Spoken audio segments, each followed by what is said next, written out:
Hey, it's Rich, the Louisiana hobby guy. And today we're talking disaster recovery in Lightburn. And I chuckle a little bit when I hear that because there really is no disaster in Lightburn. There is one little tool, something like this right here, that you have called the flash drive. You can get them on Amazon for a couple dollars. I think I got a 10 pack for, I don't know, $15, something like that.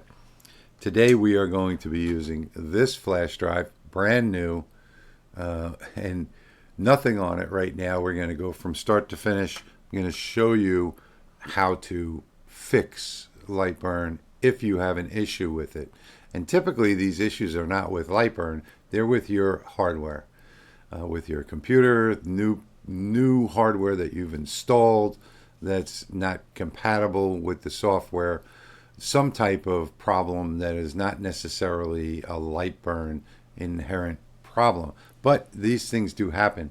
And if you're part of the forums or the groups online, you're going to see people saying, I've uninstalled and reinstalled Lightburn 3 times already. It's still not working. Okay, stop doing that. That's the first thing you need to know. Stop doing that. If you totally feel uncomfortable with a new version of Lightburn for whatever reason, you can always go to their website, download the old version that you had. It's probably still down in your download folder from when you last time you downloaded it. So you'll probably see a couple of different Lightburn downloads in there, and you can always restore an older version that way by uninstalling it, or actually you can install it right over what you have right now.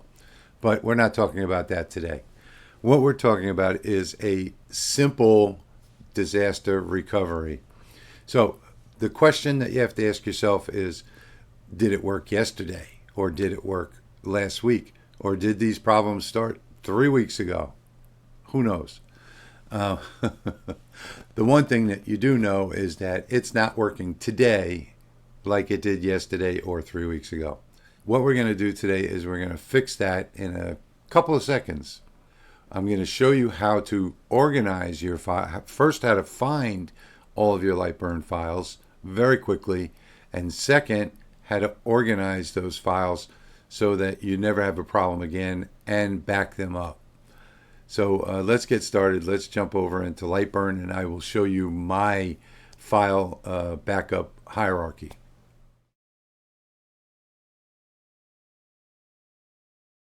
Okay, so here is my file organization chart. This is my personal file organization here. I've got one folder, and I've got this on a couple of different drives that automatically back up each other. They overwrite each other. It's called mirroring on my NAS, but you don't need to have that. All you need to have is the flash drive with this one folder on it. And in this one folder are these folders right here. Your settings, your artwork, your library, which is your material libraries, and your templates. That's it. These over here are mine. I just do lots of extra backups of different things, but they're totally unnecessary. We just need these 5 folders right here. So let's get started with this, and let me show you how to not only create these, but to populate them. So if I bring up Windows Explorer here, and this is a Windows tutorial, you Mac users are going to catch on to what I'm doing here. I'm going to insert that flash drive, that brand new flash drive, and you'll see that it has just shown up right here, InstaSVG E. You'll see that the folder is completely empty. And what we're going to do is we're going to start by making these folders, and then what we're going to do is populate them. And then I'll show you how to make one backup in just a few seconds of everything that you've got. Here in this InstaSVG E, which is my flash drive, I'm going to come up here to the top, click New, Folder, and we're going to call that folder Lightburn. And now inside this folder, so if we expand this, you'll see we now have Lightburn. Nothing inside the folder. We're going to create New again. Folder. I'm going to call that one Art. We're going to create New again. folder. We're going to call this one materials. We're going to create new again, folder. We're going to call this one templates.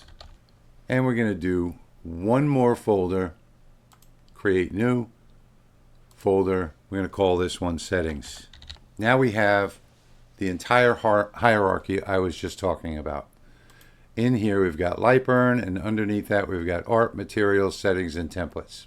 All right, so where do we go from here?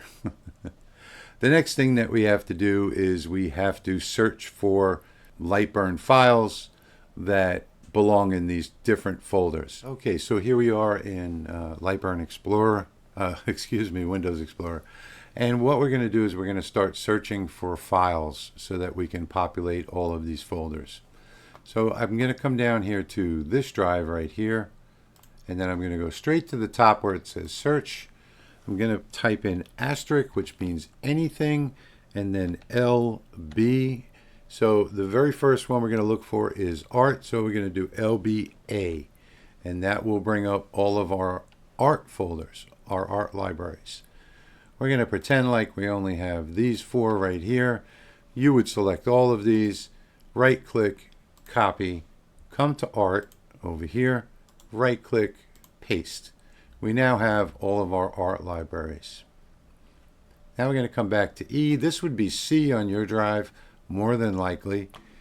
We're going to come in here and we're going to search for the next extension, which is going to be asterisk or wildcard dot L. We're going to do LBRN, and this will display all of our Lightburn files. Now, Lightburn has 2 different types of files. There's LBRN2 and then there is LBRN. So you don't want to go any further than LBRN. The LBRN are the legacy files. So let's pretend that these are the only files that came back. These are our templates. We're going to right click and copy, come over to the templates folder, and we're going to right click and paste. And now we have all of our templates in here. So the next thing that we need to do is materials. We're going to come back to our main drive. We're going to click in the search bar. We're going to do the wildcard asterisk .clb is the extension for our libraries. So these are our material libraries. What we'll do is grab these, right click and copy. After we've dragged over all of them, we're going to come over here to materials, right click and paste. And now we have our libraries in here. So now we have art, we have materials, which is our material library, and the only thing, we have templates, and the only thing left is our settings. We'll populate the settings differently. Okay, so now that we've got all of our files backed up, let's back up Lightburn. And this is the fun part. This is the easy part. So we're going to come to the top of the screen. We're going to click on File, and we're going to click on Export Prefs. And now it's going to ask us for a directory to put them in. So we're going to click on the USB drive, Lightburn, Settings. And in here you'll see this file is called .lbprefs. So what I like to do, I'll just put in a date here and click Save. And now if we were to come back to our folder here, you'll see that if we go to our EastFun USB drive, we now have, let's move this up, we now have Lightburn, Art, Materials, Settings, and Templates. Art, Materials, Settings, there's our prefs, excuse me, and Templates. So everything is now in the right place. And if there was a disaster, so let's say that we have all these lasers in here, and one day we come to work and there's nothing left. They're all gone. So we come over here to the right side. There's nothing in this drop-down menu. Everything's gone. And we have no window, no library, no nothing. Nothing to see here, folks. Everything is gone. And the only thing that we have left is our laser and our cuts and layers. And you can see not much to do here, right? Okay. So we have to fix this. You know, we came to work, we've got nothing. Where do I go from here? Help. Okay, so we're going to come up here to File. And we're going to come down here to Load Prefs Backup. Here's the fun part, folks, because in this Load Prefs Backup, we've got backups for Lightburn going back, I don't know, 50 backups or more. And I know that on that what you just saw there was on 10/23 was when I installed the new Lasermatic Mark II. So it's not in this list. So let's look at another 10/23. There it is, just popped up. This is the last configuration that I want loaded. So I'm just going to click Load. And now, all of a sudden, everything's back. Look at that. Is that fantastic? So our library setting is back. Our art library is back. If I pull down the drop-down menu, I can go to my Mark II, Lasermatic, and there we go. So everything is reloaded and ready to run. Is that the easiest and best thing you've ever seen?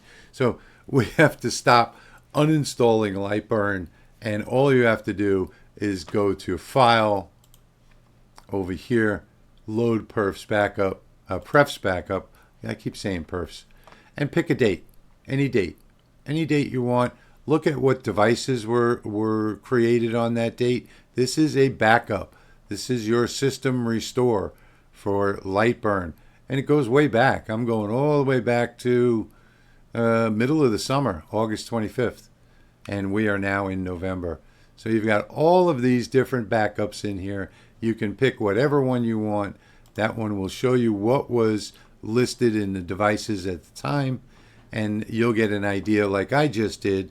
I went to that October 23rd and I looked for that new laser that I added. And now I'm all restored, back to the way I was. So this fixes everything. And if you don't see a window or a tab, you can come up to the top to Window, and all of your things are in here. So that's it. You can, if there's a check mark, it's there. If there's no check mark, it's not there. See, the art library is not there. I'll just click on art library and it just appeared. So now we have art library, we have library, everything is back to normal. All right, and there you go. So here is my disaster recovery. Whether you have one like this or whether you have a custom made one like this makes no difference. I have tons of these flash drives. I usually get red ones because I know they're disaster recovery, but it doesn't matter what flash drive you get, as long as you have enough space on it. Always back up everything, and you just have to remember that you don't want to use anything directly from the flash drive. So now that you've got your backup, you've got your disaster recovery drive here, all you have to do, if you're getting a new computer, whatever it might be, is to go in and copy that one folder, Lightburn, to a specific place on your hard drive. Now, if you typically, a lot of new computers today, desktops anyway, are going to come with two drives. You're going to have an SSD drive is going to be your main drive, where that'll control all of your computer programs and things like that. And then you'll usually have a D drive that will have a place for storage and backups and what have you. So you want to create that one file. Just copy that one folder, Lightburn. All the subfolders will copy with it, and everything will be in there for you to restore your settings, your art libraries, your engrave and cut libraries, material library, and all of your templates. And it'll all be in there just by copying that one folder, Lightburn, to your D drive. And that's where I would suggest that you copy it to, not the operating system drive, unless you only have one drive.